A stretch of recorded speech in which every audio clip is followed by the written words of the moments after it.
और मकई का भुट्टा लेकर जंगल की तरफ जाता है। चिड़िया चिड़िया चिड़िया, कहाँ हो आप? किसान मकई का भुट्टा एक पेड़ के नीचे रख देता है। चिड़िया संगीत गाती हुई आती है और मकई का भुट्टा लेकर चली जाती है। किसान ये सब देखकर बहुत खुश होता है। हाँ, यही कारण था मेरी फसल सूखने का। किसान वापस अपने खेत में जाता है तो उसकी बाजरे की फसल पहले की तरह सर उठाए खड़ी थी, जिसे देखकर किसान खुश हो जाता है। चिड़िया के दोनों बच्चे आज बहुत खुश थे क्योंकि आज वो अपनी मम्मा के साथ नानों के घर जा रहे थे। मम्मा चिड़िया ने रास्ते में खाने के लिए लड्डू बना लिए थे। कुकू और गुड़िया बेटी, मैंने लड्डू डिब्बे में रख दिए हैं। अब जल्दी से मैं सामान बांध लूं और आप दोनों नदी से मुंह हाथ धोआ।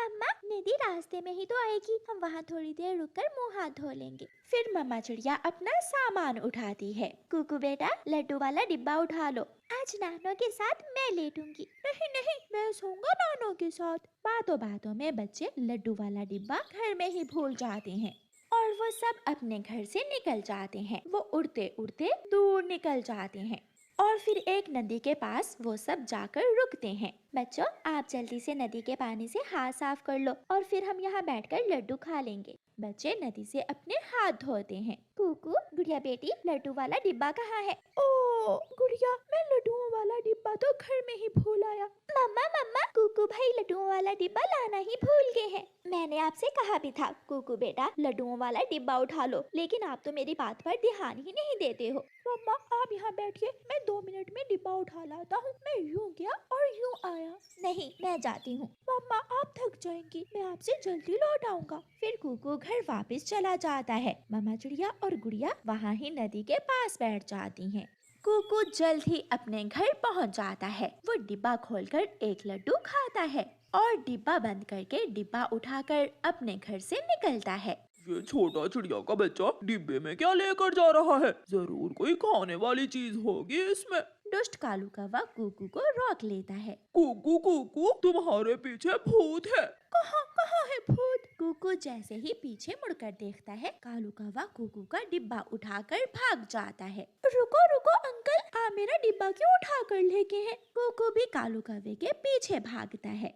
कालू कौवा पेड़ों के पीछे से होता हुआ घने जंगल में गायब हो जाता है और कुकू उसको देखता ही रह जाता है। कुकू अभी छोटा था, वो जंगल के सारे रास्तों से अनजान था। ये मैं कहाँ आ गया हूँ? जंगल का ये हिस्सा तो पहली बार देखा है मैंने। कुकू डर जाता है और वहाँ एक पेड़ पर बैठकर रोने लग जाता है। गुड़िया बेटी, कुकू अभी तक लौट कर नहीं आया, मुझे कुकू की चिंता हो रही है। मम्मा, मैं जाऊँ कुकू भाई के पीछे?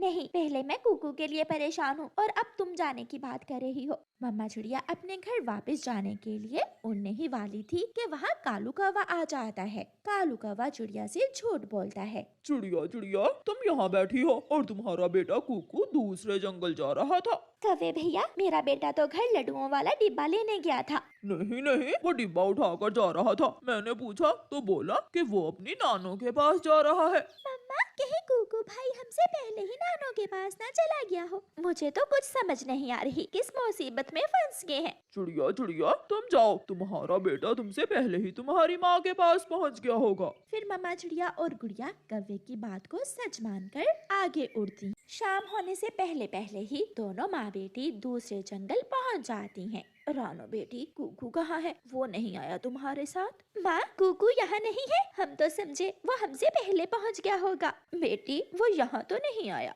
मम्मा, ये कुकू कहाँ चला गया? अगर पहले मालूम होता तो हम कभी भी उसे अकेला घर वापस न भेजते। मम्मा चिड़िया, गुड़िया और गुड़िया की नानो कुकू के लिए बहुत परेशान हो जाती हैं। कुकू पेड़ की डाल पर डरा हुआ बैठा था। आसमान पर उड़ती हुई भूखी चील कुकू को देख लेती है। भूखी चील कुकू के पास आ जाती है। आज तो बहुत दिनों बाद मांस मिलेगा खाने को। चिड़िया का पुराना दोस्त कबूतर वहाँ आ जाता है। वो चील को धक्का देकर गिरा देता है और कुकू को साथ लेकर भाग जाता है। कबूतर के बच्चे, मैं छोड़ूंगी नहीं तुम्हें। चील भी दोनों का पीछा करती है। तेज और तेज उड़ो बेटा, वरना वरना वो चील हमें पकड़ लेगी। कबूतर और कुकू जल्दी से गुफा के पास पहुंच जाते हैं और पुरानी गुफा में छुप जाते हैं। कहाँ गए? मैं छोड़ूंगी नहीं। कबूतर, तुझे तो मैं इस बच्चे से पहले खाऊंगी। अंकल, वो चील बाहर बैठी है क्या? चुप चुप कर जाओ। काफी देर तक भूखी चील वहाँ बैठकर कुकू और कबूतर को देखती है और फिर थक हार कर वहाँ से चली जाती है।